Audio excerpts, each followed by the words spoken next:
Un gusto saludar en esta mañana de martes a Javier Rosiles Salas, politólogo y también ya colaborador de cabecera de este espacio informativo. Hoy nos hablará sobre las elecciones subnacionales 2024. Javier, ¿cómo estás? Buenos días.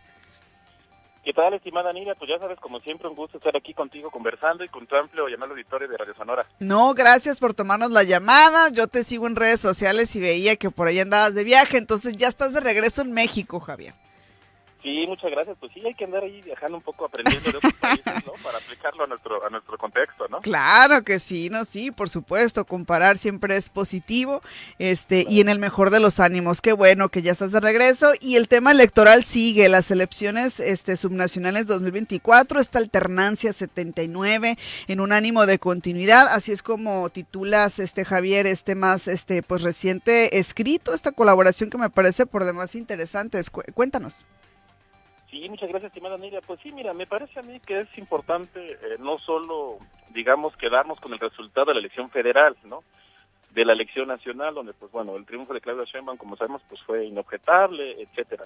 Me parece que también hay que observar lo que pasa a nivel subnacional, es decir, lo que ocurre a nivel de las gubernaturas, ¿no? Entonces, ahí tenemos algunos elementos, me parece a mí, Miriam, muy importantes que vale la pena conocer, pues para entender un poco cómo está funcionando la política mexicana, ¿no? Entonces, fíjate que hay una cosa interesante. En estas elecciones del 24, lo que hubo fue es decir, la característica principal fue una idea de continuidad, ¿no? La ciudadanía en general en las urnas, en los estados donde se disputaron las gubernaturas, votó, digamos, por el gobierno en turno, es decir, le dio su confianza, digamos, ¿no? Entonces, si los gobiernos fueron de Morena, pues bueno, la ciudadanía votó por esos gobiernos de Morena, pero también hay que destacar que en el caso, por ejemplo, de Jalisco y de Ujú. Guanajuato, también la gente optó por darles continuidad, es decir, claramente hay un incremento, digamos, en la fuerza electoral de Morena respecto a la elección del 2018, ¿no? Pero también la gente, pues finalmente en estados como Guanajuato, Jalisco, que recientemente han sido, pues, estados opositores, ¿no? Ahí también la gente dio continuidad. Entonces, me parece que ese dato es importante. Ahora, estimada Nidia, en estas elecciones ocurre un dato que me parece que hay que destacar, que es que se presenta la alternancia 79, ¿no? Ujú. Entonces, en toda la historia del país, desde 1989, cuando ocurre la primera alternancia en Baja California, ¿no? Cuando el PAN le gana por primera vez al PRI con Ernesto Rufo Appel, ¿no? Desde ahí el país suma 79 alternancias, ¿no? Entonces, ese Wow. dato me parece que es fundamental, y la alternancia justamente la única, Miriam, o sea, estuvieron en disputa 9 gubernaturas y la jefatura de gobierno de Ciudad de México, y la única alternancia que tuvimos en esta ocasión fue en Yucatán, ¿no? En Yucatán, que era un bastión, lo considerábamos así nosotros por el PAN, ¿no? Era un bastión panista, y sin embargo ahora pues pierde el PAN, y pues Morena gana por primera vez, y entonces ocurre la alternancia número 79. Entonces, pues bueno, entonces lo que quiero un poco mostrar es esta complejidad, ¿no? A nivel nacional, pues la fuerza de Morena es importante, pero ojo con lo que pasa en los estados, que me parece que también hay que tomar en cuenta, y pues por lo pronto, Niria, pues Guanajuato y Jalisco, pues aparecen como unos contenedores, digamos, como unos diques a esta fuerza creciente de Morena, ¿no? Ujú, que también Guanajuato, si mal no recuerdo, pues también tiene por ahí alguna tradición panista, me, Casi me, 40 años, Niria. me parece, ¿no? Entonces sí Así es. estamos hablando también de no cualquier tipo de alternancia, porque se da en lugares en donde históricamente ya está pues muy bien posicionados ciertos partidos, y como tú dices, pues desde entonces no ha dejado de haber alternancia. ¿Qué nos deja o qué podemos aprender de todos estos años desde 1989, desde que hemos tenido alternancia en México? Sí, pues mira, es una buena pregunta. Fíjate que yo creo que el hecho de que existan alternancias políticas no garantiza necesariamente que estemos en un escenario democrático, ¿no? Pero sí me parece que la ausencia de alternancias, pues sí nos tiene que hacer que pongamos atención por la posible existencia de rasgos autoritarios, ¿no? Yo pongo el ejemplo, y lo hemos puesto aquí en este espacio, Niria, el de Coahuila, ¿no? En Coahuila acumulará un siglo, 100 años, sin que el PRI haya perdido la gubernatura. Entonces, sí me parece que algo está ahí pasando que habrá que observar, ¿no? Ahora, Ujú. digamos un poco para que la gente tenga idea, la mayoría de las entidades está en tres alternancias, es decir, el 40% de las entidades mexicanas está en tres alternancias. Es el caso, por ejemplo, de Sonora, ¿no? Y Ujú. ahora, con el caso de Yucatán, lo que tenemos es que por primera vez 5 entidades están en el máximo de alternancias, que son 4.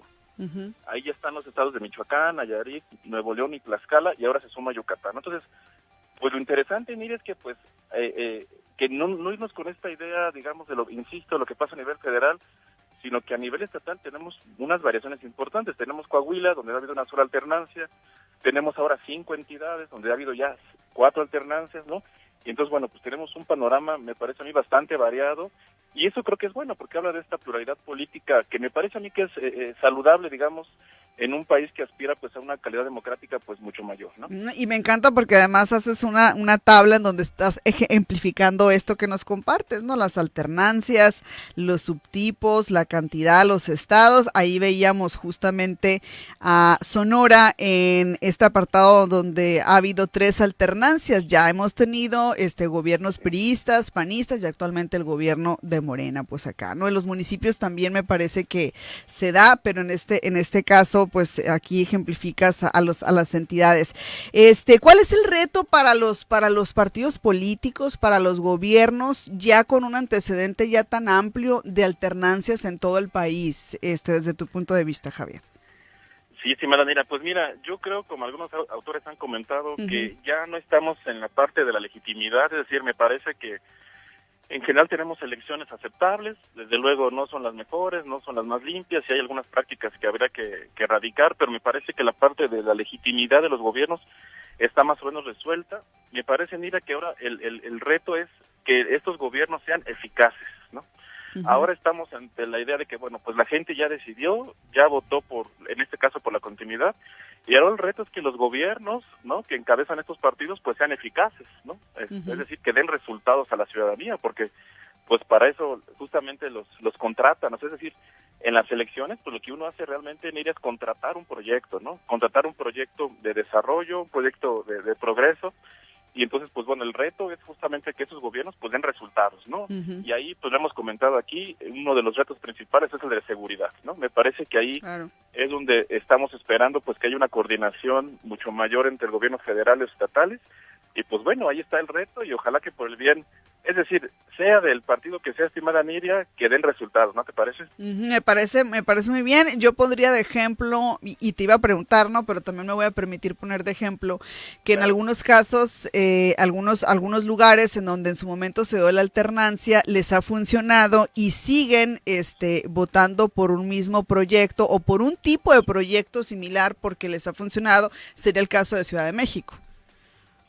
Exactamente, sí. Bueno, la gente así ha votado, pues, ¿no? Y me parece que, pues, lo consideran que les ha funcionado, ¿o cuál es tu punto de vista? Sí, no, estaría muy de acuerdo. De hecho, sumaría otro caso que me parece un poco más interesante en términos de la votación, Nidia, que es Jalisco, ¿no?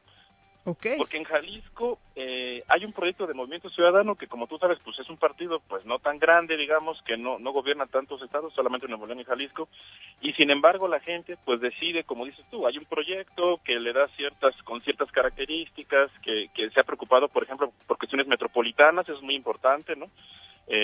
Tú sabes, mucha gente vive en la zona metropolitana de Guadalajara, donde hay 8 o 10 municipios, dependiendo de cómo lo quieras medir, ¿no? Entonces, el Movimiento Ciudadano ha puesto, digamos, el ojo en la parte metropolitana y a la gente, entre otras cosas, le ha gustado eso. Entonces, la diferencia entre Morena y Movimiento Ciudadano fue de menos de 5%, ¿no? Sin embargo, pues Movimiento Ciudadano, fíjate, en este contexto de esta ola fuerte o de tsunami electoral a favor de Morena, pues logra, digamos, contener este tsunami y pues logra quedarse con la gobernatura. Entonces, pues la gente, digamos, a mí lo que me gusta mucho, Miriam, es que la ciudadanía cada vez me parece que es más estratégica en su voto, ¿no? Me parece que eso es para celebrar, ya vemos voto cruzado, ¿no? Antes tú recordarás que la gente pues votaba, tachaba el mismo logo en sus boletas, ahora vemos fenómenos así, donde en Jalisco, por ejemplo, pues votaron por Claudia Sheinbaum y votaron por Movimiento Ciudadano, digamos, ¿no? Es decir, el candidato presidencial de Movimiento Ciudadano no gana, sino que gana el gobernador, ¿no? El próximo gobernador, no así el candidato presidencial. Entonces, tenemos fenómenos ahí interesantes que me parece que nos dan una esperanza de pluralidad política que pues en un contexto democrático me parece a mí que es de celebrar, ¿no? Muy bien, pues ahí está. Javier, como siempre te agradecemos el poder conversar contigo, que nos platiques un poquito sobre todo lo que escribes, tus colaboraciones y demás. ¿Cómo te seguimos en redes? Sí, cómo no, por ahí seguimos dialogando como Javier-Rosiles en X, por ahí nos encontramos seguramente. Muy bien, muchísimas gracias, un saludo y un abrazo desde acá, desde Sonora.